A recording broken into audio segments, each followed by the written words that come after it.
Welcome to the RadioU Podcast. Coming up, a classic video game is making a comeback on your phone. Also, what does it mean to be cookie jarred? All that and more on the way next. We're back with the RadioU Podcast. Where did we go? I don't think we went anywhere. We've been in the studio the whole time. What if somebody was listening to all of our podcasts in a playlist, then we really didn't go anywhere. Yeah, we're just back again. I guess we were gone in our world for about 24 hours, but for you, it was nothing. For really nothing. Yeah. Well, I hope as a RadioU Podcast listener, you really enjoyed the time and effort that I put into each episode title. Because I really do try my hardest to try and find a fun little reference that we have from one of the segments we talk about, or one of the topics we talk about, to pull from and use that for a title. We pay you by the hour, and so you make good use of that. Yeah. And it is kind of stressful each day to be like, all right, what reference can I pull from next that would be funny and also intriguing for people to click on a new podcast episode. So I thought it would be fun to quiz you, Hudson, on some of these podcast titles I've come up with to see if you remember what we were referencing from that moment. These have got to be from several months ago at this point, I hope. I'm going to do some that are more recent, and then we can go further back. Okay. So this one, just from last week. They are killer whales, not sharing whales. So that was the whales where they were researching why they were giving people on boats dead seals. Yes. Okay, yeah, I remember that. That's correct. All right, another one from last week, because I just thought this one was funny, so I want you to guess it. I would like my spleen, please. This is me. I was saying that they should give you your body parts after they remove them. Yes. But I don't remember why that came up. You were just... it was the rib girl. Yeah, the girl that was eating her rib meat. And you were like, if I get my spleen taken out, I want my spleen to come home with me. Yeah. So, yeah, that's... Keep that in a jar of formaldehyde. Yeah. Okay, let me see. What's another one here? Mayan approved. How long ago was this? This is from a few weeks ago. What would we talk about for the mama? I have no idea. That was when Mr. Beast did a video in the Mayan ruins. He did do that. Claimed that I think Mr. Beast Feastables were Mayan approved. And the Mexican government got really mad with him. Yeah, that's pretty ridiculous. Okay, let's see. What's another one? Shark Summer. That one it's so vague that like we've talked about sharks. I don't know. I don't remember when that sharks came up specifically. When we talked about the TikTok trend called sharking, where it's like a dating thing where you don't care about anyone's feelings. You gotta be ruthless, fierce. You're like a shark. Yeah. So people were saying they're gonna have a shark summer. Yeah. Bad day to be named Nico. Okay. So Nico Harrison is the GM of the Dallas Mavericks. Yep. He traded Luka Doncic away for some reason. Yep. But there was another Nico that came up in the news for some reason. Yeah. That also did something wrong or bad. Yeah. Or had something bad happen to them. But who was it? I don't know. I can't remember what that other Nico was. You can't remember? That's not, isn't it like can't we find that out? Maybe, but I don't know if I want to. Was it Nico Iamaleava? Oh, yes. It was the guy from Tennessee. Yeah. Yes, that's right. Because it was two Nico stories. Yep. And we were like, bad day to be named Nico. Nico. Eat, Pray, Loaf. That was a classic segment. That was our AI written segment. Yep. Where we let AI take over the show. We should do that again. I know. That was so funny. I feel like they've made some advances with AI too. Like maybe it could actually write a better segment. Right. Saturn is naked. Is that about Saturn's rings disappearing? Yeah, Saturn's rings disappearing from view. So that was an in-space update where it was just like the way that Saturn's turned around or the way that we're viewing Saturn, it appears to be naked. Doesn't have its rings right now. All right, let's see if I can find a good last one to end on. Yeah, one more. Okay, there's so many in here, but I also have to remember what exactly it was. Yeah. You know? Well, that's a good test on its own that you're scrolling through things that we talked about together and you're seeing these titles, then you're like, I don't know what we... Well, some of them I remember, but also some of them I'm like, no, that's not a good one to end on. Okay, we'll end on this one because it's a reference that I think both of us love. 0-162. That was definitely me talking about the Yankees. Yes. But I don't know why they were in the news at that point. I don't remember why. I think it was the beard thing. They were allowing the facial hair. And we were like, as long as it makes them go 0-162, we're okay with it. Yeah. They are not going 0-162. But they've kind of fallen on hard times, so I'll take it. Yeah, they're not number one in the East right now. And the Red Sox spank them every time they play. So, so you got to be happy. I am happy. All right. Yeah, there we go. We ended on a happy note. Yes. Oh, the things radio hosts will say for attention. It's ridiculous. 8772 RadioU. Not us, of course. We wouldn't stoop to that level of embellishing or lying or anything like that to get attention. But other radio hosts, like, for example, Kevin Keitzman in Kansas City. Oh, yeah. He just went on a rant criticizing star quarterback Patrick Mahomes of being fat and out of shape. What? This is in relation to photos that were posted on Instagram from the July 4th weekend where Patrick Mahomes was out on a yacht with some friends.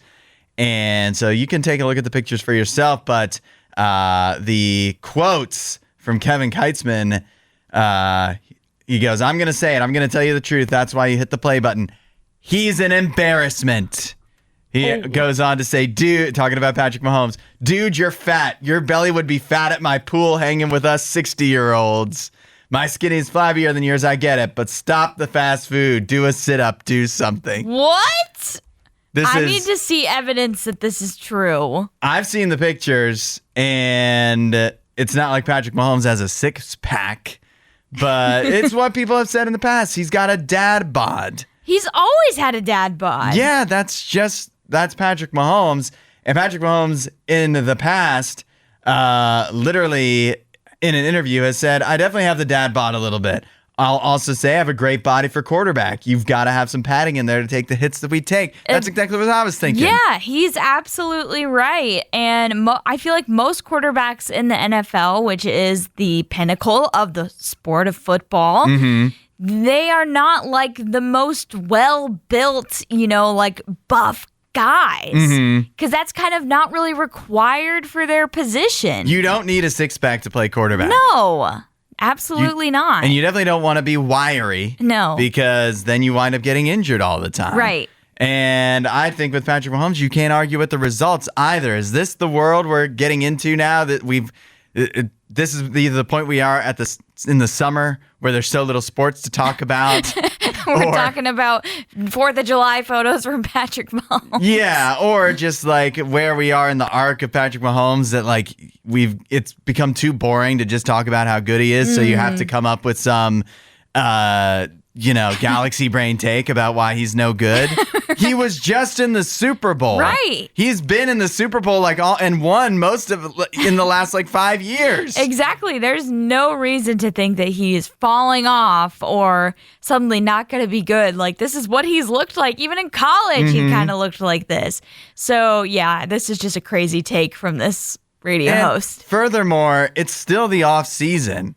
There's still, while technically there is NFL preseason games later this month, we're still an entire over 2 months away from when the actual season kicks off. So you can't tell me the way Patrick Mahomes looks on July 4th. It's going to be the same the way he looks when the season kicks off. Yeah, 100%. He's got a lot of time to get in shape. 100%. And because he's a real athlete, he can shed those pounds and get in shape way quicker than any of us, than the average guy. Yeah, and also he's rich, so he has access to nutritionists, personal trainers, all of those things, and so he will be fine. Give him 2 weeks of training camp, and he'll look completely different with his shirt off. Yep. If you're even lucky enough to get to see that. 19 million people Just learned what MKT stands for. 8772 Radio U in a TikTok posted by a woman named Arabella Manold with the caption, POV, you didn't know what MKT meant on the steak menu and now you're paying for it. She found out the hard way what MKT stands for, although there's a lot of people in the comments that also probably didn't know before this happened. Right. Allie, did you know what MKT standed for? I did. Stands? Stood, whatever. I did know what it stood for. And I feel like the only place I've actually ever seen MKT on a menu was actually at a seafood place for like the lobster. Yeah. They put MKT, the same for me. I knew MKT, it stands for market, like market price. Yep. And what that means is that those menu items, if they're listed as MKT, the price can fluctuate. Yeah, it's not set on a like permanent basis.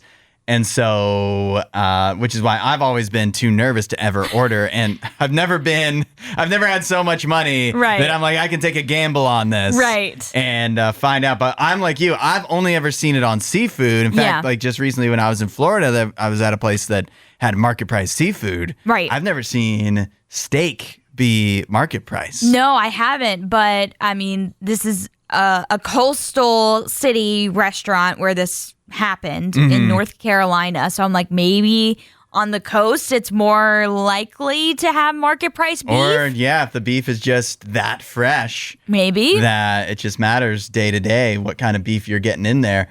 But because this woman on TikTok had ordered some market price steak and didn't know how much it cost until it was too late and the bill had come, she wound up racking up a bill of a total of $159, which isn't terrible. It's not like you're racking up a whole bunch of money, like hundreds of dollars. I mean, $159 for two people. It was three. For three people, it says they had two New York strip steaks, 12 ounces each. So big. Which were each $52. There was also a $28 baby kale Caesar salad, and then an extra $11 for grilled chicken. This place is expensive. Yeah, I was going to say, why are you eating there?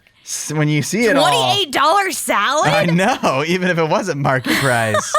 What are you doing? Like, you couldn't afford the Sprite was $3. Yeah. Why did you look? Did you look at the menu and be like, "Yep, let me get the Caesar salad for $28 and then add an extra $11 for grilled chicken"? Yeah. Yeah, because that wouldn't be market price, right? No. Yeah. That would have been regularly marked with the upcharge or whatever, because it was a kale Caesar salad with an upcharge of $11. Added for grilled chicken added to the salad. Fortunately, Grandpa was there and Grandpa paid for it. That's Thanks, a relief. Grandpa. Yeah, seriously. This is when Grandpa's coming clutch. Yeah, I feel like my grandpa would teach me a lot. I mean, he's very nice, but like this would be time for me to learn a lesson. Yes. I guess, why wouldn't you if I saw MKT and I didn't know what it meant. Yeah. If I ever am ordering out and there's like prices, and then there's some abbreviation I don't understand for the thing I want to order, I'm going to ask, or I'm just not going to order that thing because I'm too shy. Exactly. That's what someone in the comments said was like, first of all, you should have asked. But also, if you have to ask what the market price is, it means you probably can't afford to buy the market price. Exactly right. So don't order that in the future. Apparently, they thought it meant marked down, which I'm like, where's the D? What about that makes you think marked down? Right. It's MKT. Like, there's no D in there. Maybe it's M for Mark, K for the end of Mark, T for it. Mark it down. It is true. Like the market price, I never feel like that means it can fluctuate. That means some days it should be cheaper than others. Maybe, yeah. But I'm never ready to take that gamble of like maybe today it's only $8. Exactly. Dating experts want you to know about what they call a new trend in dating, cookie jarring. Okay. 8772 Radio U, and I'm thinking That sounds fun. Cookie jarring. Yeah, that sounds really like almost wholesome. Yeah. What is that? It's like, how do I get cookie jarred? Yeah, what does that mean? Well, apparently you don't want to be cookie jarred. I was thinking that might be where it was going. Yeah, they're warning you. And if you don't want to be it, I don't know why they gave it such a fun name. But cookie jarring is what they say. It's a practice where somebody dates multiple people simultaneously and keeps their options open. So if you are getting cookie jarred, you're not the person's main interest, but they're holding on to you in case things fall through with their primary choice. Okay. I'm not really sure how that ties into a cookie jar necessarily. Say, where's the cookie jar analogy? I need the reference here. I'm not getting it. Maybe you're like on a shelf. But then what is the person why not just say shelving somebody? That's a thing, isn't it? Isn't shelving? But if you're in the cookie jar on the shelf, what is the main person that like they're actually interested in? What's their name? They have to be the Oreo, right? Like, that's the one you truly want. But if you have to... Or are they a different baked good altogether? Yeah, they're a croissant. Are they or a donut? Are they the donuts or the cake? And you're just in the cookie jar. You're the cookie jar. You're the forgotten one. Mm-hmm. I don't know where they came up with this. And this is not a new thing either. No, like, people do this all the time. Literally sitting here in this story in the New York Post, which is not the most reputable of all news sources, but it is actual news. And they're writing it up like this is something that people just discovered that you can like... Totally new thing.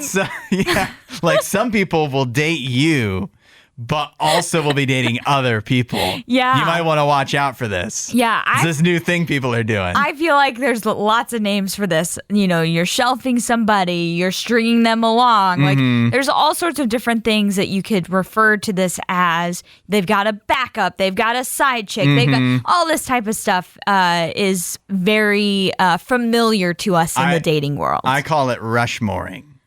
Oh, you have a Mount Rushmore. Yeah, because I love putting things on Mount Rushmore. You really do. You're like on my Mount Rushmore of things. So for me, it was like, well, she's on the Mount Rushmore. It's like one of those four, definitely, but they're all equal. Oh, they're all equal. Four faces all equal, but only one can eventually win. Yep.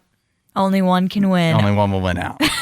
One will stand the test of time. Yeah. Well, I don't know. Yeah. So I feel like it's not a new thing, and the cookie jarring name doesn't make any sense. So maybe we should go with Rushmore. I don't even know, too. Like, we're just criticizing this article, basically. But, like... What are they even warning? Like, are there people out there? I know we were saying, I want to be cookie jarred. That's because the name sounds fun. Yeah, no, we were just... But if you know you're being cookie jarred or shelved or whatever, nobody's like, sign me up anyways. Right. Like, you're we all know we don't want to... You're going to start dating other people, too. Yeah, we don't want to be cookie jarred. Nobody's trying to get cookie jarred. No one wants to be shelved. So what are they warning us against anyways? Right. No one wants to feel like a second option for somebody. Yeah. So if you suddenly realize you are a second option for somebody, you're going to be like, all right, let me go find somebody else then. You need to find your Oreo. Yeah. Your donut. Your croissant. Yeah. Find your croissant. That's our dating advice. And I think that's actually more helpful than everything we just covered here. We were just talking about a dating trend that relationship experts are warning against. They call it cookie jarring. The literal explanation, if you're somebody who's being cookie jarred, is you're dating somebody, but that person is dating multiple other people, and you're not their main person of interest. You're there as a backup plan. Yeah. If that's you're being cookie jarred. Yep. Or if the roles are reversed and you've got many people that you're choosing from, you're the cookie jarrer. Yeah. I guess. You're the one putting them in the jar. Jason texted in at 8772 RadioU. Jason says, it must come from an old saying, many hands in the cookie jar. I took it as... you have like you may have your main person that you're going to, but you have like that person that you are like, they're a backup plan. They're that little sweet treat in the back of my mind. The main person is like a dinner. Yeah. It's a main focus. course. It's a meal. Yeah. That's the main person, but then sometimes you just need some dessert, or you just need a little a little pick-me-up between meals. Exactly. So you go back to the cookie jar. But I also thought of it before you explained what the whole thing of like having a main thing and then somebody on the side. I thought of it as a cookie jar in the sense of there's lots of cookies in the cookie jar. And, you don't really have a main person. You're just picking one Whatever out. your hand grabs That's when it's what in you're there. going for. Yeah. So that's what I initially thought it was when But then you Jason described comes it. in with a totally different idea. Many hands in the cookie jar. So the cookie jarrer is the cookie jar. Yeah. And you are one of the hands? I don't know. This is... obviously, this is just a completely flawed analogy. This analogy doesn't make any sense. Cookie jarring is not a thing. This is not going to be a thing. Plus, it's 2025. Who actually has a cookie jar? Yeah, honestly, I don't really know many people that keep cookie jars anymore. It's kind of a grandma thing to do. And grandma core is back in, I will say. A lot of people are decorating like grandmas again, which I love. I do have a cookie jar, but I never use it. Right. It was given to me by, shocker, my grandmother. She's like, I got too many of these. She I gave need it to hand me. some down. Yeah, she gave it to me. And it is Christmas themed too. So it's like mainly something you would use to decorate for Christmas. Right. But I've never actually used it as like a regular cookie jar. I don't think anybody who's dating is actually using a cookie jar. Right. An actual cookie. Why would you peel your Oreos out of the resealable container that they come in and dump them into a cookie jar? Yeah, no way. There's no point in then you doing have to that. clean the cookie jar Right, after you eat all the exactly. Oreos Extra 2 work. days later. Extra work. Yeah. Also, Jamie points out a better analogy, having your cake and eating it too. That would be a better analogy for this. I mean, anything is, at this point, I think Anything we will found be is a better. better analogy than cookie jarring. Yeah, but she's like, that's what this sounds like to her, is like, the whole concept of having your cake and eating it too. So you get your way no matter who you're going with. I want to just get into the business of finding something that people do when they date that has always been done for as long as time has existed, and giving it a fun, cute name, and then telling the New York Post to write a story about it. They will. Yeah, they'll they do definitely it. will. They absolutely will do it because I feel like they come on with these posts all the time that I see, and they're like, new trend from TikTok, new dating trend. You and I'm wanna like, this has been around for centuries. Watch out for this one, bug biting. And then just make up something. Right. Yeah, it's bug biting. Submarining. Submarinate room, whatever they called it. All right, stop me when this sounds familiar. Fyre Festival. It's making a comeback. No. This could be the good news, though. 8772 Radio U. If it makes a comeback, it may not be with Billy McFarland involved. Okay. It seems like, because so he's taking a step back. he's getting out of it, but not before he makes some money off of it. Fair. Of course. Billy McFarland, one of the people, the main person behind the infamous Fyre Festival from years ago. He was trying to resurrect it earlier this year. First it was going to be Fyre Festival 2. Then it was Fyre Resort, right? Yeah, I haven't heard any updates on that. Yeah. But now, and he's talked about this, he's been trying to sell the Fyre Festival brand. Okay. And claiming that he's received so many offers for people to buy Fyre Festival's brand and trademark and logos and assets off of him. And so now he's said, let's just get down to business. He said, while he's gotten many offers, he says he's having over 1,000 offers for the Fyre brand, but he's done playing games. So yesterday afternoon, he put it up on eBay, starting at 1 cent. For bidding? Yeah. Oh my all the gosh. Fyre Festival, IP, the logo, everything. Right now, I'm looking at it. It's up for, there's been 101 bids, over $200,000 somebody is willing to pay Yeah. for the Fyre Festival IP. When does the bidding end? Tuesday at 12:44 p.m. Eastern. So next Tuesday. Yeah, you got 6 days and 5 hours to go. Which means next Monday we need to give an update on where this bidding stands at. Yeah. eBay says people want this. 387 people are watching this. Watching to see what's going to happen. They have it on their watch list. Yeah. It says that 17,000 people have viewed the Fyre Festival listing in the last 24 hours. I mean, I feel like he's not wrong as far as the brand has some type of recognition with it. It's got cachet. It certainly does. But I don't know if it's the recognition that you want. Yeah. You know, like this is the recognition of you had the worst disaster of a festival ever. So people associate it with not going well. But there's also, it's just like such a social media thing, you know? Yeah, as soon as he posts something, people are going to talk about it. And maybe once you kick Billy McFarland off of it, get that stink off, and you're just some person that's like, well, I could start some random festival and call it something nobody's ever heard of. Or I could have that exact same idea, but brand it as Fyre Festival. You're already starting with a leg up on where you would be starting otherwise. So I can actually see the value of why somebody would want to buy the Fyre Festival trademarks. But I also would be very hesitant to want to buy it off of Billy McFarland, because can we even trust him? No. Can you even trust that you're getting the Fyre Festival stuff from him? He still owes like $26 million to investors for Fyre Festival.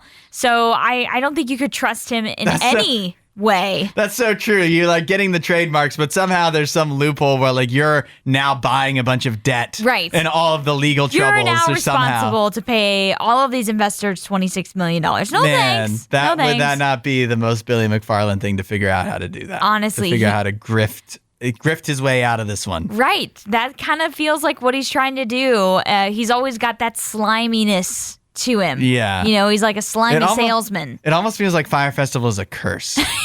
You know, like you're trying. There's horror movies about this. I'm sure you like where you kiss a person and then that person dies unless they kiss another person within. That's the concept of It Follows. That's what this is. Yeah. Fyre Festival. Yeah. Like, you go into debt unless you can foist it off on some other person somehow. Yep. You've got a 7-day time limit. Yeah, that's the Smile and Smile 2 and It Follows. That's the whole concept is like it follows you unless you pass it on. This is Fyre Festival. They should make this into a horror movie. Yeah. That's what you do when you buy this IP. Right. You don't make it a festival, you make it a horror movie. Yep. Let us know what your reaction would be if you DoorDashed a meal, Chick-fil-A, Domino's in this case, and your DoorDash driver pulls up in a Maserati. I'd be like, that's pretty cool. 8772 Radio U. We have a woman who, this actually happened to her in Idaho, where she had ordered Domino's and the delivery driver pulled up in a Maserati. And she said, I'm not judging, but if you're driving a Maserati delivering Domino's pizza, have you made financial decisions poorly? Does that connect to you? That you're a delivery driver in a Maserati and think they're doing something wrong? Yeah, that's, I don't get where she's pulling this from, because if you watch the clip, it's not like it's a sports car. You know, the Maserati that this person is driving, I guess it's called a Maserati Ghibli, which can be bought used for less than $15,000. In other words, not exactly a luxury car. First of all, yeah, having a Maserati isn't the flex you might think it is. Yeah, so maybe or you're it is a flex, overestimating. and we shouldn't appreciate it as a flex. Right, maybe not. But even the newer version of that same car is around $35,000, which, like, if you bought a regular, you know, new car, it's going to be around that price. Yeah, that's not exactly luxury. Yeah, like that's like an SUV, pricing. Like a Kia Telluride or something. Like that's how much those are going to be if you buy them new. So I think maybe she's overestimating how expensive this car was. But also many viewers on this TikTok point out, you know, this could be like the owner of the franchise for Domino's. And maybe his employees called out and he has to deliver pizza. I've seen owners do that before. Oh, yeah, definitely. So why judge a person for the car that they're driving when, they're getting their money? Other people pointed out too, like maybe this is somebody that recently lost their job or is just trying to get extra money for a side hustle.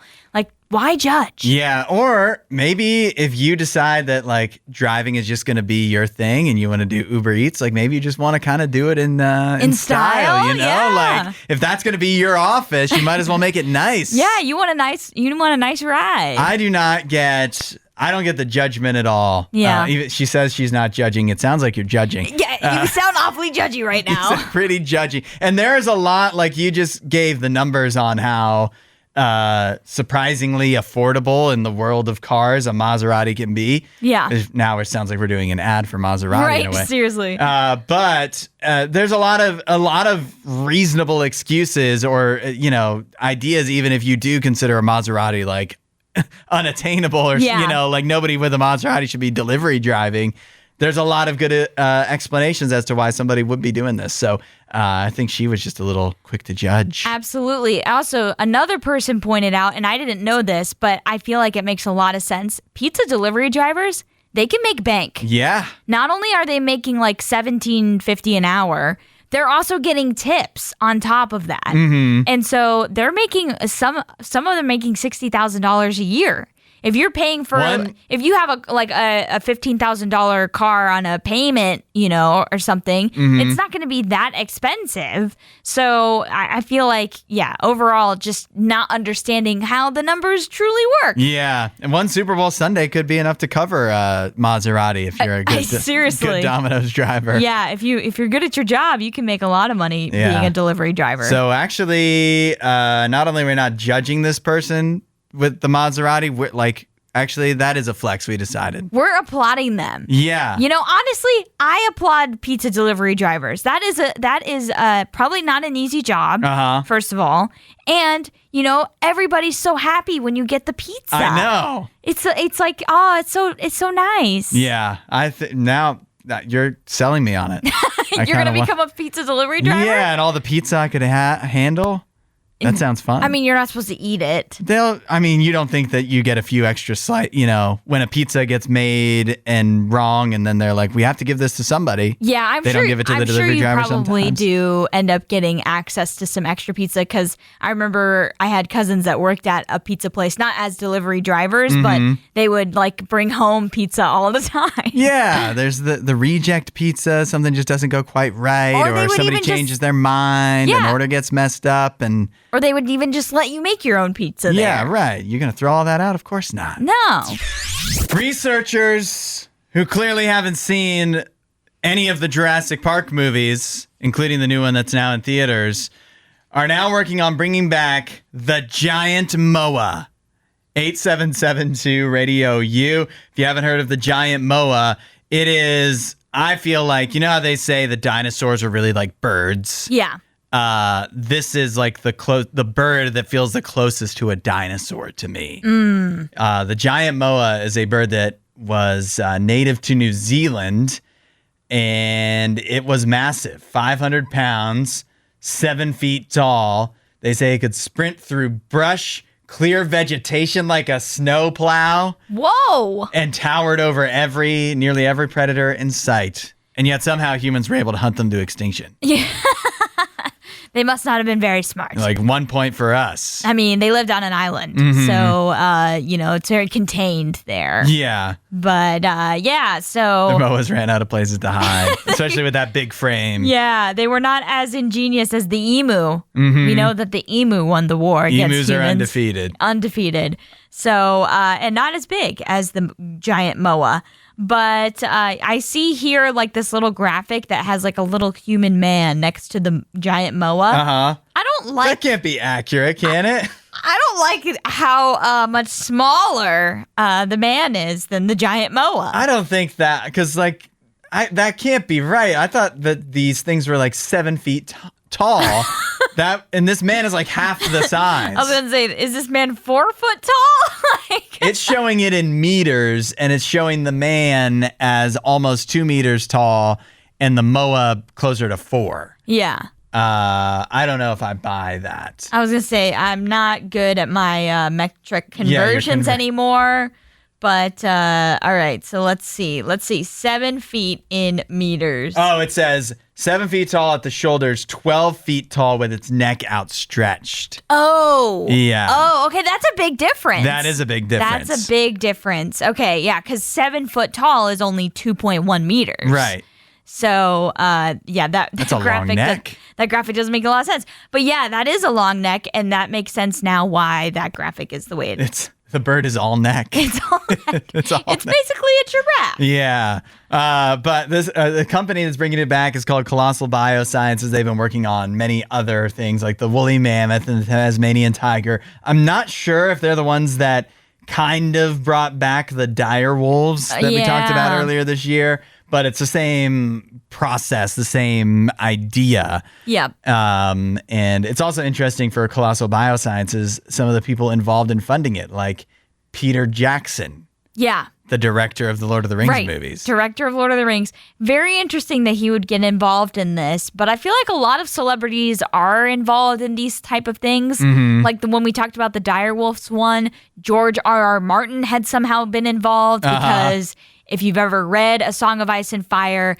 you know that the central characters are the Stark family, and their sigil, their family, is all about the direwolves. That's like their family animal or whatever. Mm-hmm. And direwolves come back kind of from extinction in the story. So I guess that he had a personal interest because of that. But yeah, a lot of celebrities seem to be weirdly invested in bringing back extinct animals. I got some text coming in here about bringing back the giant moa and other extinct creatures. Or as Luke points out, maybe it looks like a bit like a cassowary bird. He sent a picture. Cassowaries are only like 100 pounds, but he says they're totally evil and they do kind of look like dinosaurs. They definitely have like a dinosaur like head with the, I don't even know what you would call it, but it's like a little, almost like a fin, you know? Sure. On the top of its head. So, but that is very dinosaur-like. We also heard from Shrew, who says maybe we were able to hunt them to extinction because of their eggs. He says maybe they got really good eggs. Maybe they had some good eggs. And maybe that's why we want to bring them back, too. Yeah, we're like, they were really good. Shrew says bring back some kind of prehistoric boar as well and make some OG bacon and eggs. Ooh. That could be some good eating. Somebody has to be working on that. Yeah, right? There must be some extinct boars that went extinct because they just tasted so good. I mean, let's be real. A lot of stuff we tried to, put into extinction animals and whatnot because we wanted either their pelts or their meat. Mm-hmm. I'm thinking of the bison. We almost, got rid of all of those. Yeah. Which there were like millions of those in America. And in just a short amount of time, it went from like 3 million to, 800 or something.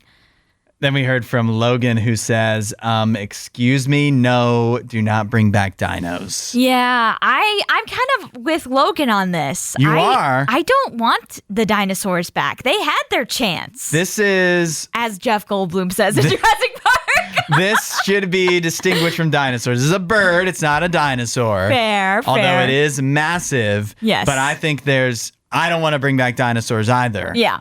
I do want to bring back... Or I'm not afraid. I don't think there's any problem with bringing back this bird. Yeah. Or any animal that existed after humans because, hello, we already took them out one time. We can do it again. We brought them into this world. We can take them out. So I'm not going to... We hunted these things into extinction. This was 600 years ago. We didn't have guns. We didn't have, real weapons. We had spears. Yeah, we just did that with just pure effort. Yeah. And so I'm not afraid. Dinosaurs, no, we should not bring them back. No. Because we didn't take them out. Yeah. And furthermore, we could be putting DNA to a thing. And like we've said, are we really sure what the dinosaurs looked like? The scientists could be like, here, we're going to make this dinosaur. Let's use this DNA. And then it comes out looking way different. And we didn't even know what we were in for. Absolutely. Anything that's going to be genetically modified and created in a lab is never going to be exactly what it was when it was actually, existing on Earth. Mm-hmm. But yeah, I definitely agree with Logan. No dinosaurs, but I also agree with you. This technically not a dinosaur, even though people say maybe shares some ancestry. Mm-hmm. But I think the birdness of it makes it okay. We can bring this back. It'll be fine. It'll be all right. It's like bringing back the dodo bird. No concern. Yeah. Yeah. Yeah, we can handle that. We can do that. I like what Chris said. He said, I'm not interested in bringing back dinosaurs unless it's from the show Dinosaurs. Oh, yes. Yeah, let's bring those back. Yes. That was a great show. Let's bring that show back. That's what he's saying. Yeah. I'm with you on that. Allie, I feel like you might absolutely lose it about this. Oh, no. 8772 Radio U, a bunch of other people as well. Backyard Baseball, the iconic video game, is now available on your phone. Yes. Yeah. Now, this got a few weeks ago, Backyard Baseball 97 released on phones. Uh-huh. That's like the early version of Backyard Baseball, right? I'm pretty sure I had either that one or like one from the early 2000s. So the way I understand it is now, as of today, you can get Backyard Baseball 01 on your phone. That might be the one I had. And that is the one, if I understand this right, that introduced not just the Backyard Baseball gang, the kids. Yes. It also introduced the kid versions of actual MLB players at the time. Okay, yeah, I definitely had that one because it had the real players in it. So that would be the distinction between this one and Backyard Baseball 97 that has been on phones for a few weeks. But now you can. Now it is $4.99. You do have to actually pay. Well, that's not terrible. It's not $5? a bad. I Come know on. it might be worth it. And not only could you play as Pete Wheeler or Kenny Kawaguchi, but you could also be Cal Ripken Jr., Sammy Sosa, Derek Jeter, many of the legends of the time in 2001, which was a great time for baseball. Some throwbacks right there. Yeah, and so the Playground Games is in charge of bringing this to your phone, had to actually, get the rights with MLB to be able to put the logos and the players in the game. Yeah. And so now it exists, and now you can relive those memories. Or if you aren't old enough to remember Backyard Baseball, it might be something worth diving into. Oh, so many fun memories of Backyard Baseball. I think there was also a version of Backyard Football. Yes, there was. And I definitely played that one, I think there might have been Backyard Hockey, too. Oh, really? I have to bring that up. Pretty sure. Gosh. I'll be honest, I actually didn't really play Backyard Baseball or football. Like, I didn't play much of this at all. Oh, I definitely played the football one a lot. I loved the football one, and I remember, you could play like a lot of the players, as you mentioned, of the time. You could play them, and they were also they didn't look like themselves. They looked like little kids. They're children, yeah. And so it was so fun to see them like that with the little cartoon and everything. So, lots of great memories with these games, and it's very nostalgic, so I'm happy that they're bringing them to a modern format so people can play them now. Confirmation that Backyard Hockey did exist, and it seems that they are bringing it to the Steam store pretty soon. So they're working on bringing it back. They're working on that as well. Yeah, I had it on PC, so, back in the day when you needed, like, the CD-ROM, I think that is quite a throwback. I didn't realize that these were it's 01, but, just didn't realize what things were like all the way back then. Yeah, but pop in the disc. I'll say, too, though, like, I definitely knew a lot of people that like Backyard Baseball, and it's people that may or may not have actually liked regular baseball. Yeah. Like, you didn't have to be a baseball fan to be fully in on Backyard Baseball. No, in fact, I'm pretty sure I played Backyard Football before I even started watching football. Mm-hmm. Like, I started watching football maybe when I was 10 or 11, and I definitely played Backyard Football before that. Yeah, so this is exciting. I don't think I've ever paid for a phone game. Are you going to now? I'm kind of intrigued about maybe getting this. You're almost tempted to. $4.99. That just might be just the right price. If that's a one-time thing, yeah, that's better than any game you can get now. Yeah, and for most people, if you were old enough to remember Backyard Baseball from the first time around, you probably got $5. Oh yeah. You probably, because you're not an adult now. You're an adult. You make money. Doing Would You Rather Wednesday. Would you rather have to survive the Hunger Games or Squid Games? 8772 Radio U. We'll start with Jeff. Jeff says, I guess I gotta do Squid Game. I couldn't hunt someone down and kill him. Okay. Good point. Yep. That is one strategy in Hunger Games, but I will point out there are other strategies that have one-people games where they didn't have to do the hunting and the killing. Yeah. But I think I get the point because I feel like that is kind of the gist. Right. You don't. I've never seen Squid Game, but you don't necessarily have to be the one to kill anybody else. No. I mean, there were some scenarios where that happened. I mean, it probably helps. But that's technically not the point of the game as far as like you doing the killing. It's you trying to survive these, kids games that have been turned into horribly deadly games. Heard from Logan. He said, I'd rather try to survive the Hunger Games just because I have really good hunting skills thanks to my father taking me hunting as a kid. And I'm also really good at camouflage. That's also very helpful in Hunger Games. Yeah. That sounds like you got the skill set. Yeah. You'd be perfect at it. You'd be a great tribute. Brian says, I would pick Squid Games. It's childish games and they feed you. It's a win-win. They feed you? Oh, what do they feed you? I feel like they feed you like baked potatoes or something. Hey, I love baked potatoes. They're completely plain, by the way. Not as exciting then. And you probably burn your mouth on them if they're fresh. Yeah. Ooh. Yeah. Or your hands. Hot potato. That's a kid game. Heard from Susanna. She says Hunger Games because the reluctant hero representing their people is more appealing than just doing it for money. Also, I don't speak Korean, so I'd be at a disadvantage. And she goes, she's never seen Squid Games either, so maybe it's more noble than just for money. It is kind of more noble, but yeah, everyone that's in it, they kind of made the decision to do it because of money. So, yeah. What's your choice? I am going with Squid Game. I don't think I would survive Hunger Games. I think I'd be probably one of the first people dead. I don't believe that I have it in me to, defend myself and kill somebody else. I don't think I have any type of fighter skill in me. I think with Squid Game, it's more likely that, it's not more likely, the chances of you dying are quite high. But if you win Squid Game, you kind of go back to life as normal other than that you're rich. The world hasn't changed. But if you're living in the Hunger Games, the world is pretty bad. You know what I mean? Yeah. Like if you're from District 12, even though your life is better after winning, you get a bunch of money, the world you're living in is still a tyranny and not great. It's still a dystopian, world.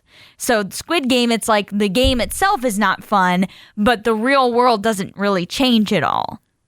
Interesting. I wasn't including the whole world. Well, I just meant like if you win, you would go back to life as normal other than suddenly you have a whole bunch of money. Yeah. I guess what scenario in this world would put you in the Hunger Games? Yeah. Whereas Squid Game, there could be a scenario. There could be. It's based on a true story. But I am definitely going with Hunger Games. Okay. Because, truth be told, I don't think I'd win either.